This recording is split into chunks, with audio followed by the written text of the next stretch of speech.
ఆ విలేజ్ ఆ చుట్టుపక్కల. అండ్ తేజస్వి గారు, తేజు గారు, మీరు మస్తు ఇన్నోసెంట్ గా కనిపిస్తున్నారు. రాజు రాజు రాజు రాజు రాజు డప్పు బాగా కొడుతున్నాడు కదా. అండ్ మీరు లవ్ ని ఓకే చేసిన తర్వాత తను మిమ్మల్ని అడుగుతారు, అది నాకు భలే క్యూట్ గా అనిపించింది. అదే రాసుకుంటాడు కదా, రాజు వెట్స్ రాంబాయి అన్న తర్వాత ఇది ఉంచుకున్నా అంటే ఉంచుకోకని కొంచెం చిన్నగా ఉంచుకో అని చెప్తారు కదా. మస్తు ఇన్నోసెంట్ క్యారెక్టర్ అనిపించింది, క్యూట్ గా కనిపిస్తుంది. అంటే ట్రైలర్ చూసిన వాళ్ళందరికీ కూడా మీరు ఇన్నోసెంట్ గా క్యూట్ గా కనిపిస్తున్నారు. సో మీకు ఎలాంటి అప్రిసియేషన్స్ వచ్చాయి? అప్రిసియేషన్స్ అంటే లైక్ నాకు వచ్చిన ఫస్ట్ మెసేజ్ ట్రైలర్ తర్వాత నా బెస్ట్ ఫ్రెండ్ ఇచ్చింది. నాకు I can only see you, చాలా న్యాచురల్గా like see you in that character, Rambai లాగే కనిపించావు, చాలా న్యాచురల్గా అనిపించింది. అండ్ నీ క్యారెక్టర్కి నేను రూట్ చేస్తున్నాను అని చెప్పేసి పెట్టింది ఫస్ట్ మెసేజ్. అది నాకు చాలా బాగా అనిపించింది.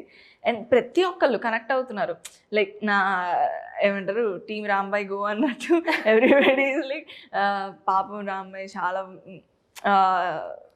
ఏం జరుగుద్దో, రాంబాయ్ ఎలా లైక్ ఎండ్ అవుతుంది రాంబాయ్ స్టోరీ అనేది ప్రతి ఒక్కళ్ళు యాంటిసిపేషన్తో ఉన్నారు. అండ్ ఎవ్రీబడి అంటే నేను తెలంగాణలో మాట్లాడడం అండ్ ఎవ్రీథింగ్, తెలంగాణ క్యారెక్టర్ చేయడం ఇదే ఫస్ట్ టైం. ఎందుకంటే నాది లైక్ నేను పుట్టి పెరిగింది రాజమండ్రి.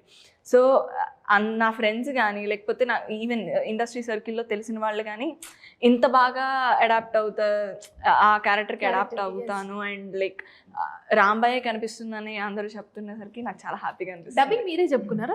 Absolutely. కానీ పక్క తెలంగాణ అమ్మాయి లెక్క మాట్లాడారు Rajahmundry. All credit goes to my director అండి, బికాజ్ లైక్ ఆయన కూడా అదే ప్లేస్ కాదు కాబట్టి ప్రతి చిన్నది ఆయన చాలా పర్టికులర్ గా చెప్పారు. అదే విధంగా నేను పిక్ చేసుకుని ఇవాళ కూడా డబ్బింగ్ ఉంది. యాక్చువల్లీ ఇవాళ కూడా సినిమా